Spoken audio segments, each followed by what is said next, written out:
Hey guys, this is Steven here with another video on how to play some of my favorite puzzles. This one is on LITS. LITS is a lot of fun because it reminds me of Tetris, which is my all-time favorite game. So if you like playing Tetris, you might like this puzzle. How it works is there are 4 tetraminos, L's, I's, T's, and S's, which is where the puzzle gets its name from. Tetramino is essentially just a shape made out of 4 squares. Each outlined region in the grid must contain one shape, shaded in. All the outlined regions must connect to each other orthogonally through their shapes, so you can never have a shape isolated all by itself.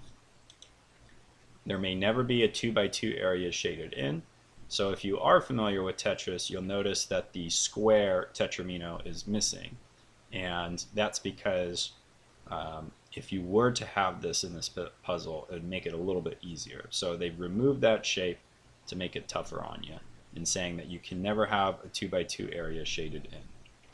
Shapes that touch one another orthogonally must be of different types. So you can't have 2 L's next to each other, you can't have 2 T's next to each other. And that's about it. What I'm going to do is try to solve this puzzle for you guys and share some common tips and tricks that I use that'll hopefully make the puzzle easier for you in the future. So the first thing that I do is I try to start with the smaller cells, as a lot of times there's going to be overlapping squares that can be shaded in. So what I mean by that is if we look at this bottom corner, we notice that it could be a T, it could be an L, or it could be an S. But no matter what, these 2 cells are always going to be a part of the tetramino. So we can shade those in. And what I'm going to do is I'm going to shade them in with gray because, again, I know they're shaded, but I don't know which shape they're going to take yet. So we could do the same thing with this shape here. We know it could be an S, and the S can be rotated either way, or it could be a T, or it could be an L. And again, the L can be rotated either way. But no matter what, this central square is always going to be shaded. And it's convenient because we have this exact same shape over to the right, so we can do the exact same thing there. And in this shape here, we notice it can either be an S like that or an L like that, but nothing else can be there, right? An I wouldn't fit, and a T doesn't fit in any way. So when we look at those 2 shapes, an L like that or an S like that, we notice these 3 cells always overlap. So those could be shaded in. And this brings me to my next point, where we've just created a corner. And corners, or what I call nooks and crannies, or cul-de-sacs, whatever you want to call it, are special because you can always X out this cell here, knowing that it can never be shaded in. Otherwise, it would create a 2x2 area, right? And so why that's special is if you notice, the T's and S's always have 2 sections that can be X'd out, right? If we look at this T, there's 2 corners, right? So that can never be shaded, and this corner can never be shaded. So no shape can connect with this T in these 2 areas. And then same thing with the S. So it creates 2 corners, right? And then if we look, the L is similar, but it's only got 1 corner. So when we look at the L, we can always X out that one. So if we spot any L's, T's, or S's on the board, we know we could always place some X's, as those corners or nooks and crannies are never going to be shaded. And what's nice now is this has kind of forced this region to be an S, because this cell can't be shaded because it's disconnected to this one. So we know that that's an X, and therefore this now is forced to be an S. So we'll make that green, and now we have 2 corners here. We can X those out. And so that's really nice because now we know this region is also figured out because it can't be an S now. Otherwise you'd have 2 S's next to each other, and that doesn't work. So this is not an S, it has to be an L. And so we can now X this cell out because this region's already been solved. So that is really nice. And if I look, this is a really unique region because only an I can fit in there, right? We've crossed off the one branching cell and it's now just one long I. So we could either fit an I like that into those 4 cells, or an I like that into those 4 cells, but either way, these 3 cells overlap, and we can color those in. And what that's created, if you look, you'll see this now as another corner, right? Anytime the tetraminos turn, it creates a corner, which can never be shaded in because then it would be a 2 by 2 area. So we can X that out. And now again, that's forced this into an S, right? No other shape can fit in there. So we now know that that's an S like that. And we have 2 corners we can now X out. That forces this I to come over. And we figured that out now. So now if we look, this can never be a shaded cell because otherwise it would have to come up like that and over, and that would be a 2 by 2 shaded area. So we know that that's not possible. And now that's forced this into being a T because it can't be any other shape.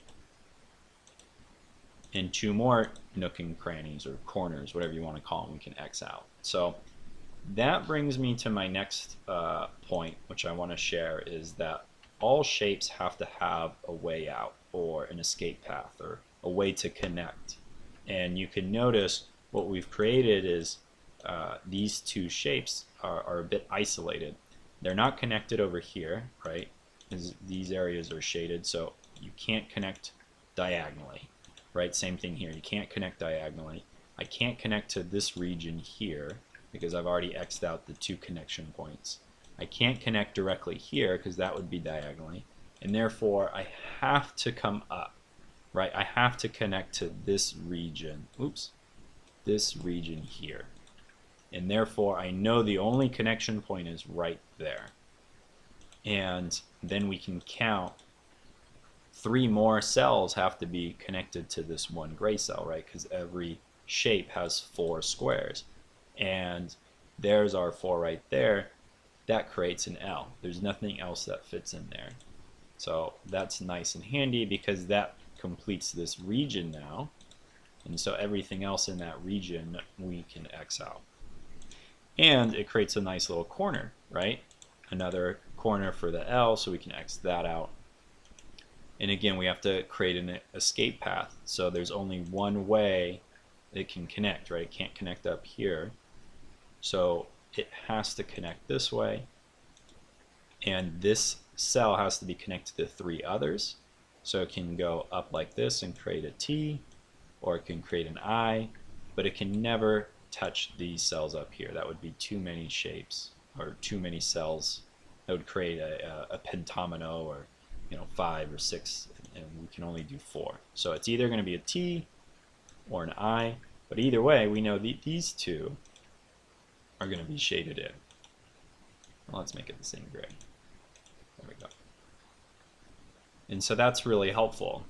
I hope you guys can see how that works. So the next and last tip that I would have is look for odd looking shapes that restrict the type of tetraminos that can go in there. So just like what we did for the eye, we saw a region that basically only allowed one shape to go in it. And I think we can have another one here in this bottom left where, if we think about it, an I can't go in there because it would touch this other I. So there's no I. An S can't fit in here. There's no way to fit an S in here. So that only leaves a T and an L. Well, if we put a T in here, that's the only spot for a T, and that would create a 2 by 2 region. So we know it's not an I, we know it's not a T, we know it's not an S, therefore it's got to be an L. And there's only 2 ways to fit an L in. It's either that way or that way. But if we fit the L in this way, it's going to touch this other L, and we can't have 2 L's next to each other, right? You see that there if I color that in. This orange would touch that orange, or the 2 L's would touch. And so therefore it has to be this way. This is the only shape that fits in there. And it creates another corner, which now forces this odd shape into a T, right? When you see a plus, it could only be a T, but the T could have been rotated 4 different ways. But now with this cell being blocked out, it only fits the T one certain way. Now we have two more corners that we can X out. Oh, and this shape here we know is done. This region is already solved. So these two cells can be X'd out, and that's really helpful. So now if we look at this shape here, and we think about what can fit in it, an S could go like that, an L could go like that, but a T can't fit in here because the two T's would be touching one another. So really, it just leaves us now with an L or an S like that. But either way, these two cells overlap, and so we can fill those in like that. And hopefully you guys are starting to see how this puzzle unravels. Now I notice another odd looking shape up here where only an L can fit into this shape, right? You can't have an S doesn't fit in, a T doesn't fit in, an I doesn't fit in. So that's really nice. So an L can either go like that, or like that. But either way, we know that these two cells overlap, and we know they're orange. And we know that if an L goes like this, that creates a corner up here. Or if the L goes like that, that creates a corner here. Or if the L goes like this, that creates a corner there. So no matter what, we know that this is going to be a corner, can't be shaded in. And this shape, so it could be a T, or it could be an L like this, or an L. Oh no, you know what? That can't be. So this can't be an L, right? An L can't be here because that would be touching the L. The L can't go here because that would touch the L. And the L can't go there. And the L can't go like that. So there's no way these two cells can be shaded in. Otherwise it would touch the L. There's no way to fill these cells here without it being an L, and that can't work. So that's a nice little trick there. And that forces this then to be a T. No other shape can go in there. And now we know the shape below it has to be an S, right? Oh no, not an S. That doesn't work because that would be a 2 by 2 area, right? So if we did an S like this, that would create a 2 by 2 area in this region. And it can't be a T because that would touch the other two T's. So it has to be an L, like that. And then we can cross out that corner and that corner up there because of the T. Okay, so that's helpful. And now, if we think about it, let's look at this shape here. This corner here can only be reached if it's an L. There's no other way to get to this far of the cell, and it can't be an L because it would touch these other two L's. So that's X'd out. This also can't be an L like that because it would touch these two L's. And if the L is like this,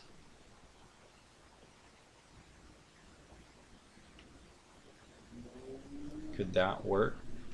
I don't know. Let's think about this. So it could be an I. Let's see if it could be an I. So if it creates an I like that, the L would have to go up here, otherwise it'd create a 2 by 2. This would have to be a T, right? Because this couldn't, yeah, that's the problem. So this can't be an I and that can't be an I like that because the two I's would connect. So this would be an I and this would be a T, which can't work because that's a 2 by 2 area. So this is not an I. And this can't be an L like that. So this cell here can never be reached. Because the only way to reach that cell is if it's an I or an L. We've already proven that that can't be. So now we know that this, well, it can't be an S like that because that touches this S. So it leaves us only with an L like that or a T. And if it's an L, oops, if it's an L like that, this wouldn't be able to be a T. So this would be an L, and that would be an I. Let's color this in just to make it like red, so we know that we're just doing hypotheticals. If it was like that,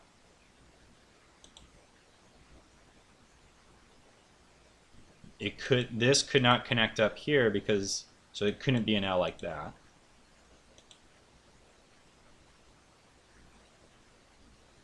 And I think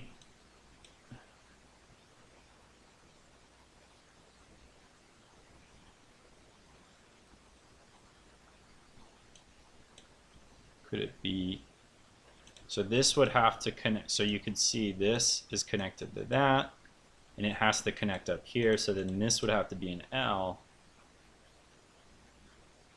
like that. So let's make that red. And then I think we run into a problem, because then this becomes isolated, right? So we look at this L, I, L, that's all connected. These pieces at the bottom right are connected, but how do we connect the left half with the right half? We'd have to come over like this with an L, and then the two L's touch.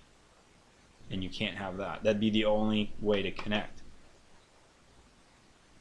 So this here can't be an L. That doesn't work. So this can't be an L, can't be an S because that touches this S.